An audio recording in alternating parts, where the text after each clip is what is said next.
If you're focusing solely on top end stuff, you know what? Start looking at different price points. If you're at different price points, maybe look at land. But you have to start looking at diversifying your business book of business a little bit on that end of it, and then work on your professionalism, work on your caring, work on your trustworthiness, and it'll happen, man. It's be who you are. The money will follow.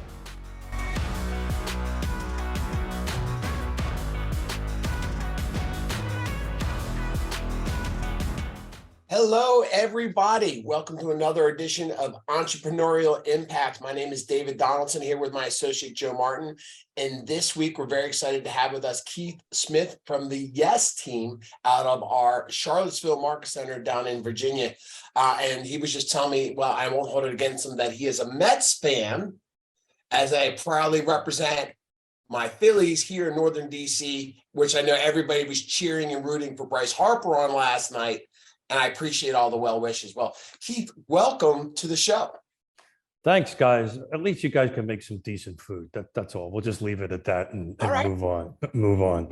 And thank you for inviting me, gentlemen. This is exciting. I'm usually on the opposite side of the camera asking people, so to go ahead and get questions asked to me, I'm excited to do it. So I'm ready to rock and roll when you are.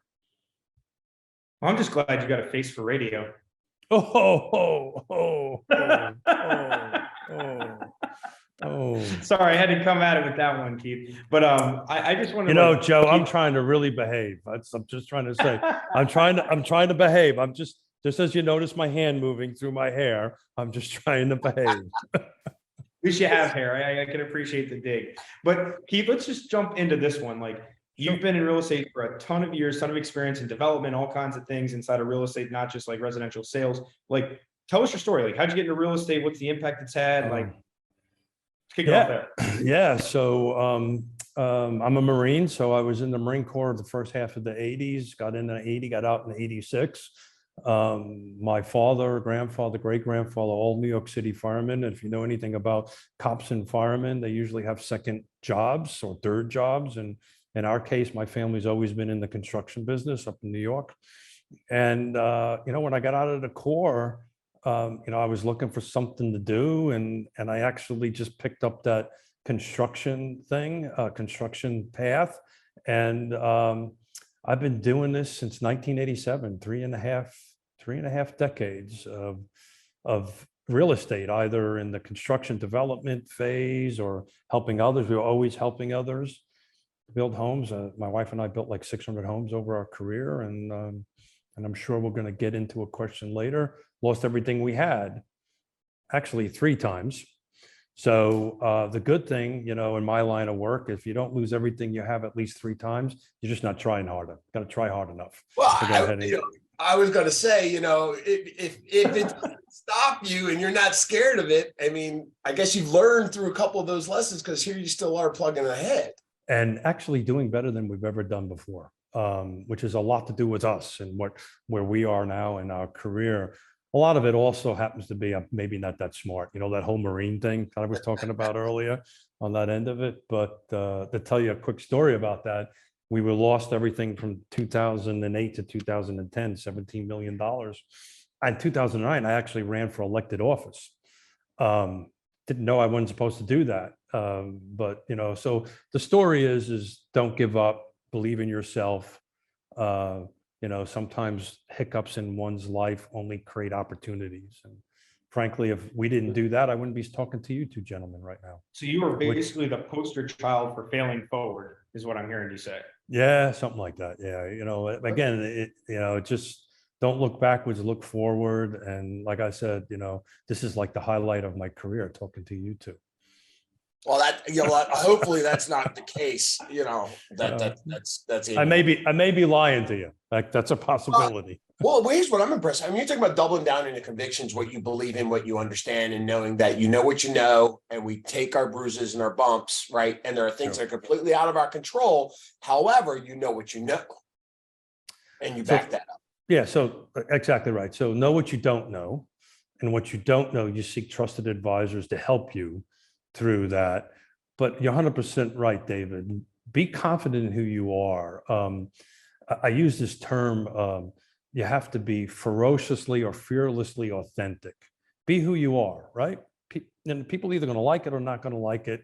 You be who you are. I've never worked for anybody. Yonna and I never worked for anybody but ourselves for 35 years. So it's a little easy for us to say this because we've been doing it for so long. It's second nature. I can see where it'd be scary for folks, but man, to just be the best version of you that you can be. And never, I know it sounds like a freaking military, I think at the Army. Which one? Be all you can be. I can't remember which one.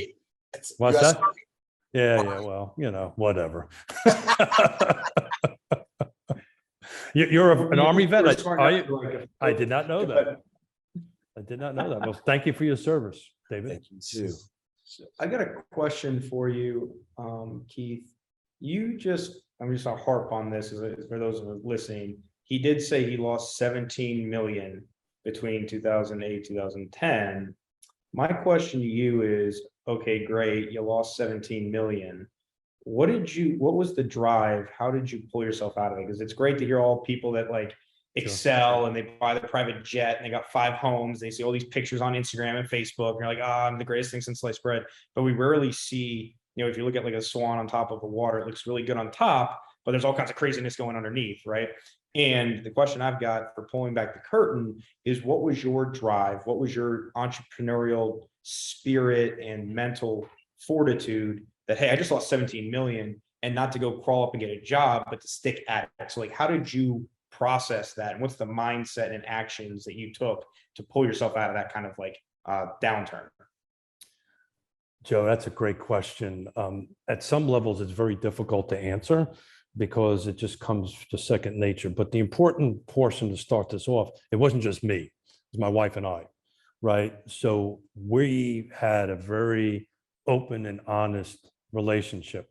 I also saw this coming, right? A couple of years before it did happen, but I just couldn't, I owed so much money because in the development game, that's just the way it works, right? I saw it coming, but I couldn't do much to it. Look, there was a lot of solace. I didn't do this. I didn't go out and buy a jet, buy a boat, right? I didn't go out and spend money on frivolous things. The economy just caught up with us. And, we are we felt really bad for ourselves, I think about for 3 months. Like, oh God, what are we going to do? Keep in mind, I have 2 children, right? 2 young children at the time, right? We have a house that we have to pay for. We have all these things that we needed to figure out. And all we really did was pull up our bootstraps and go back to the basics. And that's an easy thing to say, right? It's easy to say this because I'm on the other side. But in reality, that's what it was, right? We just pulled up our things, focus on our sphere of influence, focus on our clients, increase our education, just move forward. But the biggest thing, Joe, that we did is we stood tall. We didn't cower. We didn't let fear take over our lives. We just said, look, this happened. We're not evil people, right? And we just stood tall and did it. And I found over the years, people respect that. So much so, I get constantly asked to go on boards and commissions and so forth and so on to help do that. So be authentically, fearlessly authentic. Be yourself. And it'll work out. I know it's hot pie in the sky thing, but there is no real 1, 2, 3, 4, 5, and 6 other than believe in yourself, believe in the people that are most important to you, your spouse, your business partners, the folks that are helping you at KW, all the people that are in your corner, your trusted advisors, believe in them. And again, just believe in yourself. It's hard, trust me. I tell this story all the time. When our oldest daughter, there's an 8-year difference. When our oldest daughter graduated high school, we bought her a brand new BMW because we could do that at the time. Our youngest daughter, who caught in the middle of this, when she, we had a very open and honest discussion. Look, this is not where we are now. This is where we are. And we had a client that owed us a commission that couldn't pay us, but had a 1977 Ford Escort station wagon. So guess what we bought for our daughter? And she got to drive that up until college, And then when she graduated, we were all able to buy that. And she bitched and moaned about it. I could tell you that all the way up into that point. But it was a life lesson that, sometimes this is the way life works. And if you work hard and you believe in yourself and you treat people fairly, it'll come around. I hope that was a decent answer. No, I think like what I'm hearing you say is that it's about mindset, and that like when challenges show up, Sure. we like to use challenges. Some people might have problems or like issues, but I always look at problems, issues as opportunities wrapped in hard work, right? And what you basically said to everybody listening was, look, I didn't do anything crazy. I defined reality for my wife and my family so that everybody knew what was reality, what we're working with, on the same page, and then chose to find the opportunity in a dark window that somebody else could have like folded and said, I'm not going to be fearless. I'm going to woe was me, blame it on the market, blame it on all these outside forces. But instead, you took a mindset that says, hey, I lost 17 million.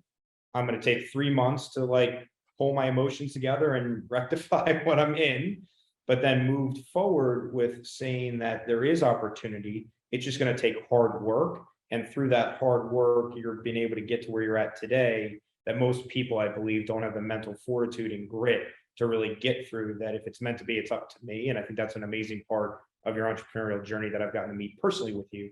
But to kind of wrap that up on this episode, I think that's piece. People let fear get in the way a little too much. And I know it's easy to say, but people tend to get fearful in it. When I tell the story, and I'm very open and public about it, this may sound flippant, but all we did was lose money. That's all we did. I always can make more money, right? I didn't lose what was important, right? Which was my family, my home. I didn't lose that. We kept that. You can always make more money. I know that sounds easy, but it's not. It's very hard. But it's hard to make a new family. It's hard to find a woman that you've been married to for 37 years, right? On that end of it. So from that's the mindset, brother. You coming out of that, and I love that how tied together you and Jonas are in your business. And again, having met you, but then there was a recovery for you. There was a rebuilding and a rebirth of your business.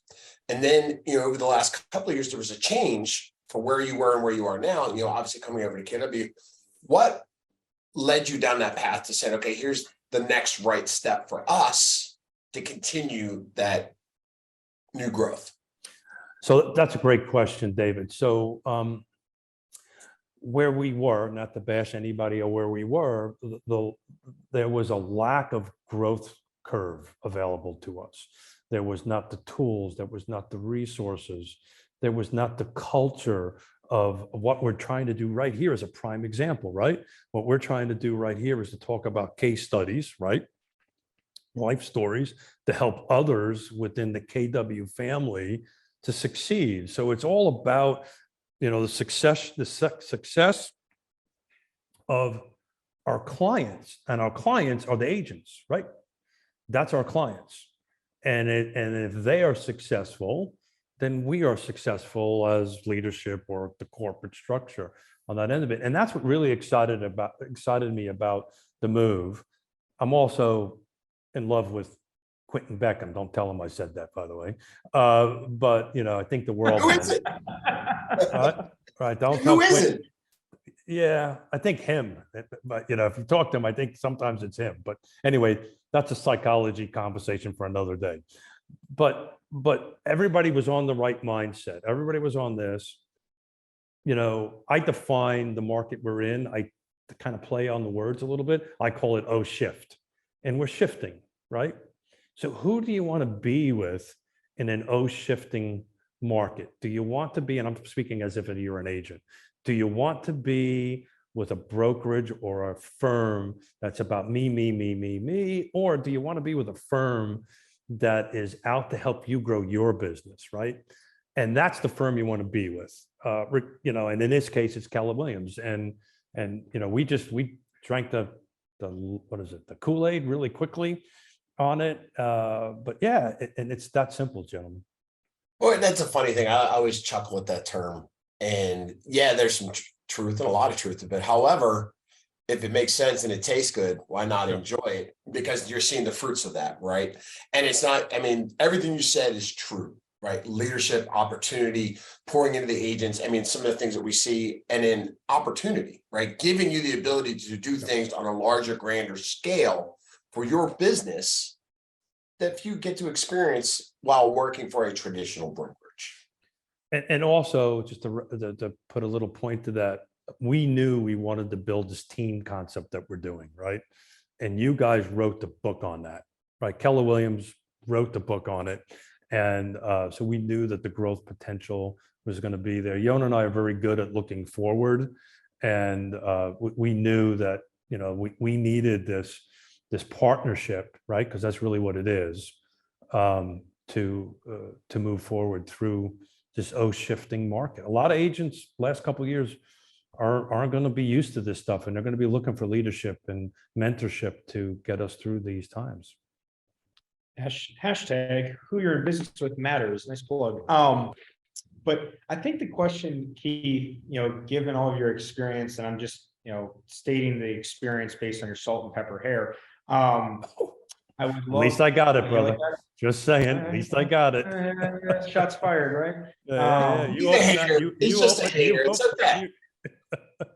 We're going to let David be the referee on this one. But I think like your mindset example that you gave, that like it's not always, you know, greener, there's always greener pastures, and sometimes it just takes grit and work and time, right? And that as long as you've got the true North Star of what matters to you, all the other things kind of figure itself out. Given what you've went through in 2000, you know, that 7 to 10 with your loss and moving forward, I'm a firm believer that like history repeats itself, just with different people, right? So going into a shifting market where all the lead indicators show down in volume, listings taken, transactions involved, right? The only thing we're seeing that's going up is agent GCI, just because of the appreciation of price points.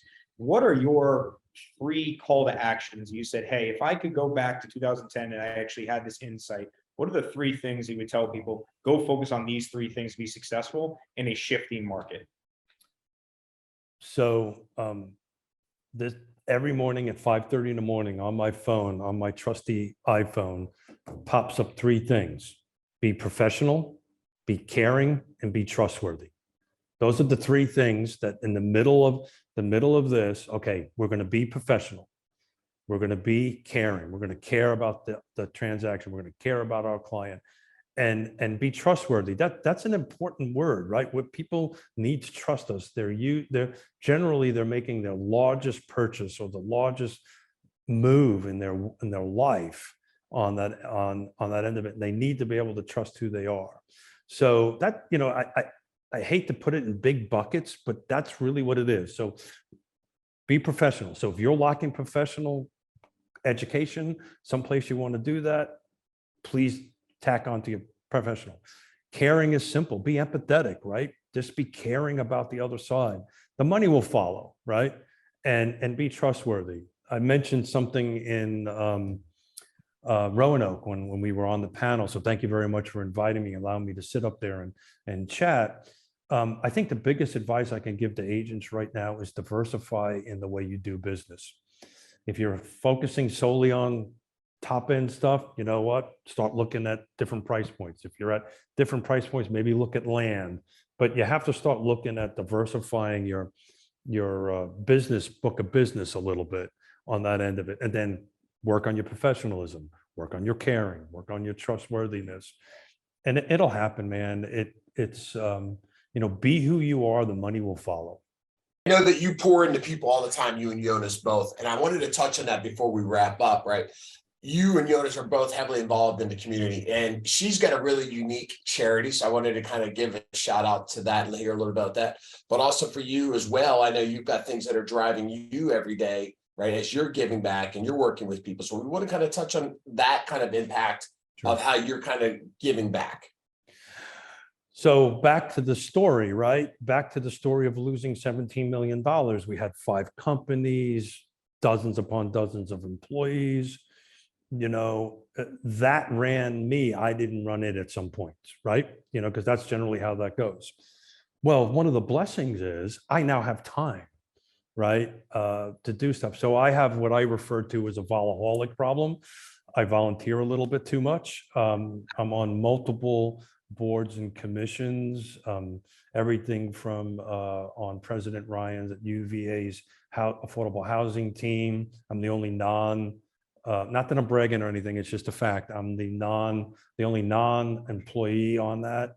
I'm on the land trust that I chair. I'm on the regional housing partnership. So it's all things that are focused on housing, which I think I know a little bit about. I'm on couple of national cohorts working on affordable housing, auxiliary dwelling units. So the point is, our beautiful thing about our business, right? Because this is a business, right? I'm not a salesperson. This is a business. We have a lot of flexibility in our time. And so we give back. And if I'm being honest with you two gentlemen and whoever may be listening or watching, it's also good for business. It's good for business. You're talking about the idea of strategic giving, right? That like you can't have impact, or even better yet, you can't have a mission without margin.